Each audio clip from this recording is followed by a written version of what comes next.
I am Captain Childress with Communications Division of Germantown Police Department. Lieutenant John Hanna with the Germantown Communications Department. I'm Inspector Donald Taylor with the Germantown Police Department Communications Jail Division.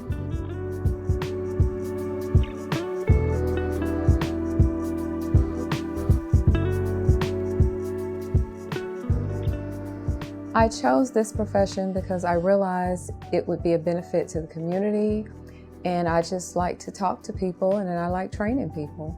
Originally, I was not planning on being a 911 dispatcher. I was planning on going on the patrol side, but I determined later that it was the career that I wanted. Answering calls, helping citizens when they call, kind of opened the door to me, and I stayed after, now it's like 21 years of experience doing it.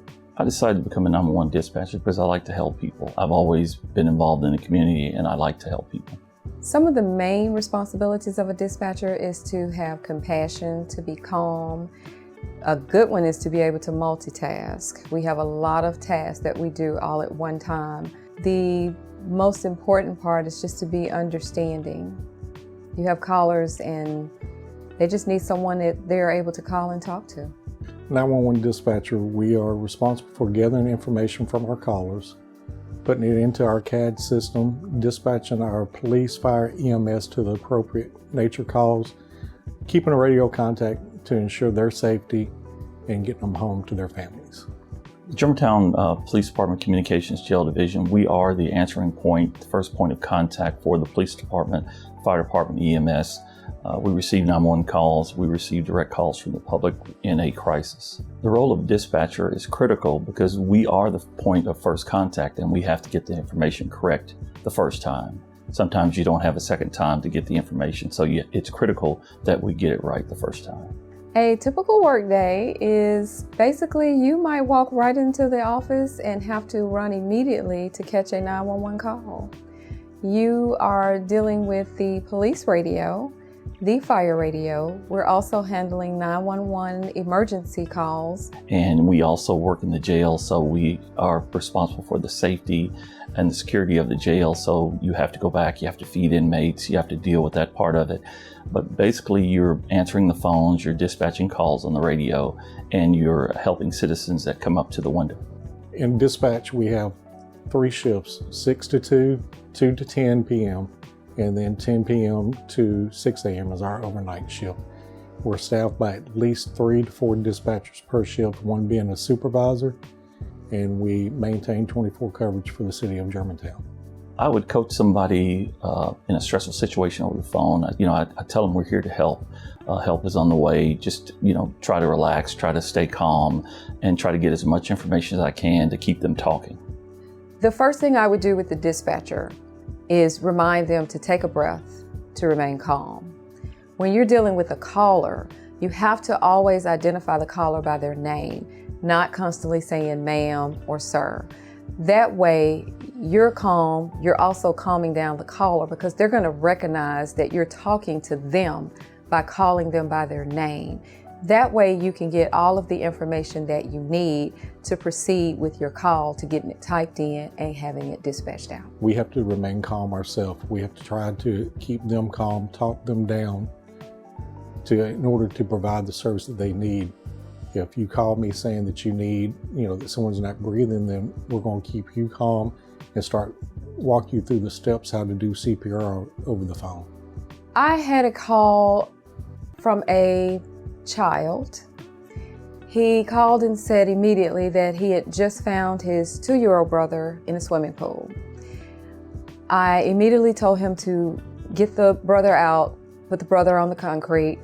He jumped in the pool, he got his brother, put his brother on the concrete. At some point, he must have been yelling. The mother ran outside and I could hear her in the background. So I started telling them right away, let's start CPR. They're doing CPR, and this person I was talking to on the phone, and I say person for a reason, I was talking to him on the phone and he was giving his mother all the instructions that I was saying, and they were counting and doing everything in order. Once the paramedics got there and the baby got transported to the hospital, I did follow up with one of the officers that had made the scene, and I said, hey, could you please tell that teenager that I was talking to that he did an awesome job, let him know that he did really good, trying to save his brother. And she kept looking around and she said, I don't see a teenager. She said, but there's an 8-year-old here at the hospital. And I said, no, I was talking to a teenager. She said, no, you were talking to an 8-year-old.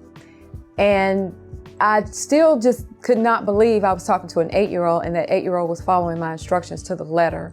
So the police department and the fire department got together and they presented this young man with a bunch of, trinkets and gifts for doing such an awesome job because his brother did survive.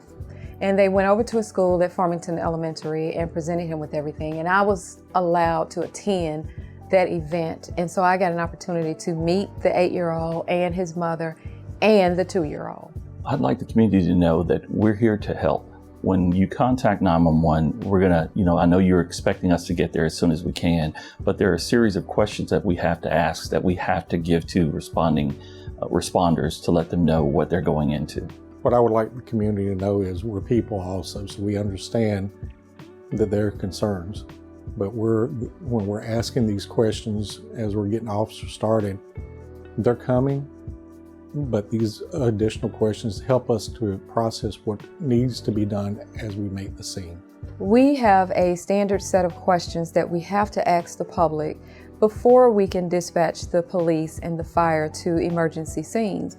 Their safety is just as important as the person on the phone. So we want to make sure we get all of the information we need. And a lot of times what people do not understand is there's more than one dispatcher working an incident. One dispatcher may be taking the call while another dispatcher is dispatching the call. And I don't think the public knows that. And that's why we're so glad when people come up and they want to take a tour of our center. The best part of being a dispatcher is seeing those that you help. I've got to meet a couple of people that we have performed CPR for their family. They have come up and you get to see the work that you've done and how thankful they are. The best part about being a dispatcher is helping people. It's a good feeling when you deliver a baby or when you resolve a situation where someone is in crisis.